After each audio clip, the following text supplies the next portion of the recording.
जब तक रसूलुल्लाह सल्लल्लाहु अलैहि वसल्लम मक्का में थे कभी भी किसी वाक्य में भी यहूदियों का जिक्र नहीं हुआ, लेकिन जब रसूलुल्लाह सल्लल्लाहु अलैहि वसल्लम मदीना गए तो वहां पे पहले से बहुत सारे यहूदी आबाद थे। अब क्वेश्चन ये है कि मदीना में इतने सारे यहूदी आए कहां से, क्योंकि यहूदियों को 1000 साल पहले से पता था कि बहुत जल्द मदीना और उसके आसपास एक पैगंबर आने वाला है।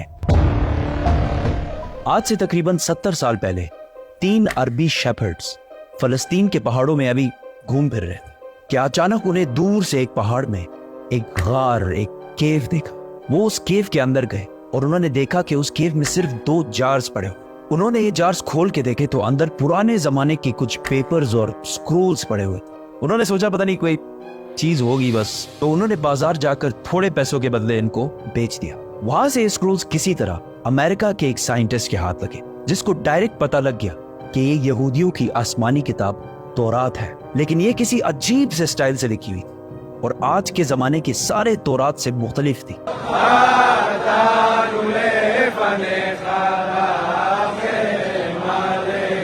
तो उस साइंटिस्ट जॉन सी ट्रेवर ने इन पेपर्स को उस जमाने के सबसे पुराने तौरात जो 1800 साल पुराना था उससे कंपेयर किया, और इन दोनों तौरात का स्टाइल और अंदाज बिल्कुल एक जैसे था। जिस कागज पर यह तौरात लिखी हुई थी उस साइंटिस्ट ने उसकी कार्बन डेटिंग कराई कि ज्यादा से ज्यादा ये कितने पुराने जमाने के हो सकते। तो पता चला कि ये एटलीस्ट 2200 साल पुराना कागज है जिस पर यह तौरात लिखी हुई है। विच मीन्स कि ये तौरात जो फलस्तीन के एक गार में एक आम से अरबी शेफर्ड को मिले थे, ये दुनिया के सबसे पुराने तौरात में से एक है। इवन हजरत ईसा अलैहिस्सलाम के आने से भी पुराने का तौरात है। Copies of the Bible that are 1000 years older than any previously known copy of the Bible? ये कंप्लीट तौरात तो नहीं है, लेकिन तौरात के बहुत सारे पोर्शंस इसमें मौजूद हैं। इन स्क्रोल्स के स्टार्टिंग में यहूदियों के एक पैगंबर आइज़ाया का जिक्र है, जिनको क्रिश्चियंस और मुसलमान दोनों एक सच्चा प्रॉफिट मानते हैं। और इस पैगंबर आइज़ाया ने फ्यूचर के कुछ प्रोफेसीज लिखी है कि आने वाले वक्तों में दुनिया में क्या क्या होने वाला है।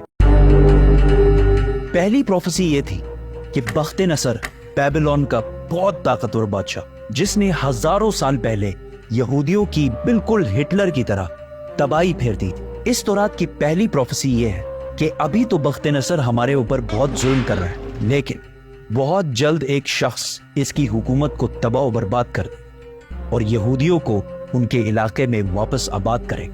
ये प्रोफेसी इस तौरात से भी 300 साल पहले पूरी हो चुकी थी, साइरस द ग्रेट की शक्ल में, जो ईरान का एक बहुत ताकतवर बादशाह था, जिसको आज बहुत सारे मॉडर्न इस्लामिक स्कॉलर्स जुल्करनैन भी समझते हैं। Actually, he was Cyrus.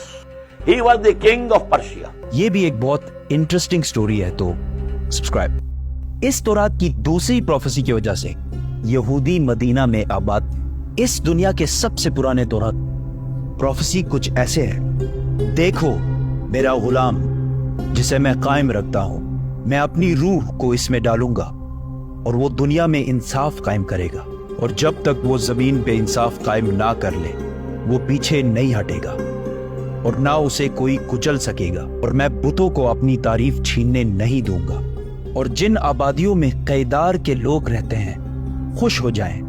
Qaidar, Qaidar, इसको याद रखें। सेला के लोग पहाड़ के ऊपर चढ़कर चीख चीख कर खुशी के नारे लगाएं। Let them give glory to their Lord. Now, let's break this down.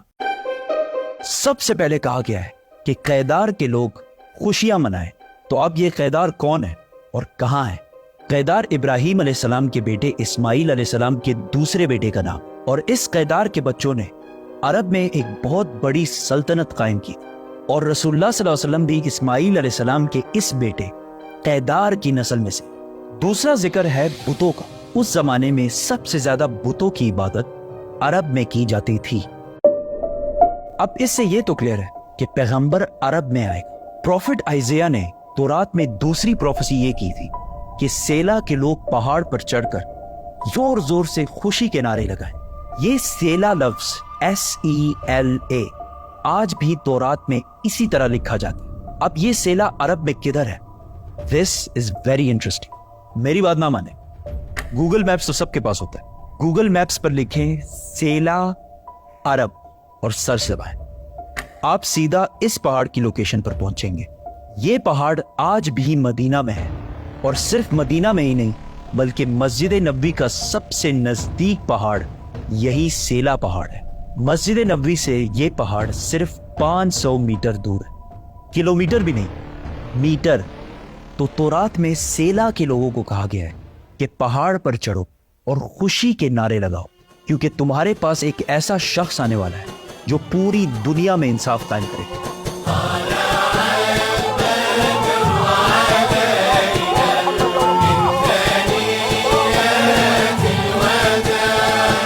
اور یہ سب کچھ تورات میں یہودیوں کو پہلے ہی بتا دیا گیا.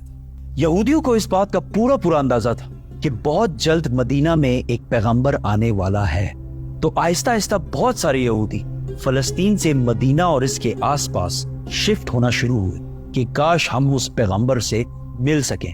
اور ایک دفعہ تو یہودی اور رومن امپائر کی لڑائی کے بعد بہت سارے یہودی مدینہ اور اس کے گرد جمع ہونا شروع ہوئے, اور خیبر کو جو مدینہ کے سب سے قریب سٹی سمجھی جاتی تھی اس کو اپنا ہیڈ کوارٹر بنایا. مدینہ کے عرب یہودیوں کے نالج اور ان کے بزنس کرنے کے طریقے سے بہت زیادہ امپریس, جس طرح آج بھی پوری دنیا یہودیوں کے انٹیلیجنس اور بزنس کے طریقے سے بہت امپریس.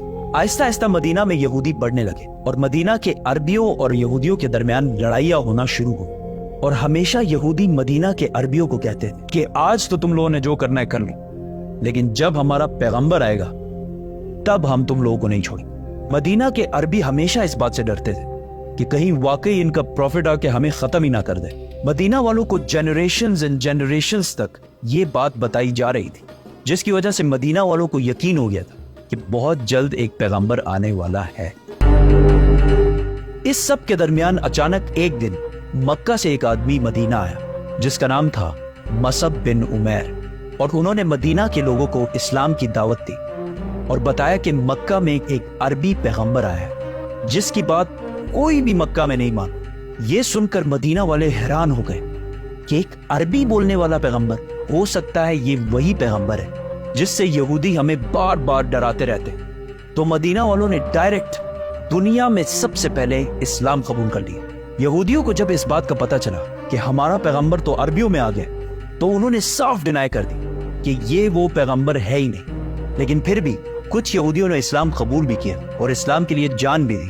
اور تورات میں محمد صلی اللہ علیہ وسلم کے بارے میں جو پہلے سے کہا گیا تھا, یہ بھی یہودی جو مسلمان ہو گئے تھے, یہ بھی انہی یہودیوں نے ڈسکور کیا.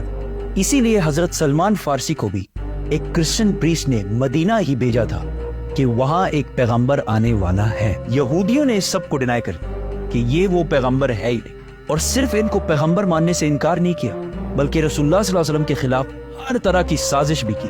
لیکن یہودیوں کی طاقت خیبر کی جنگ کے بعد پورے عرب میں ہمیشہ کے لیے ختم کر دی, اور وہ سارا مال جو یہودیوں نے ہنڈریڈز آف ایئرز میں جمع کیا تھا سارا مسلمانوں کو مل گیا.